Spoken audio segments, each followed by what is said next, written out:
कभी मैं पीछे हटूं तो कभी तुम। यही सबसे अच्छा तरीका होता है रिश्ते को चलाने का। दुरुस्त कहा।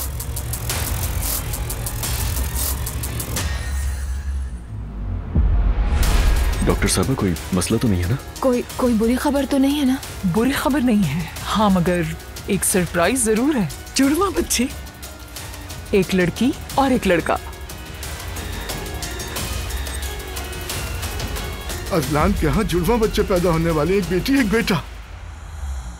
अरे ज़ैनब मुबारक हो, अभी भाई मेरे साथ थे। थैंक यू सो मच, हम सब भी बहुत खुश हैं। दुआ है कि शाम तक सब कुछ खुशगवार अंदाज में निपट जाए।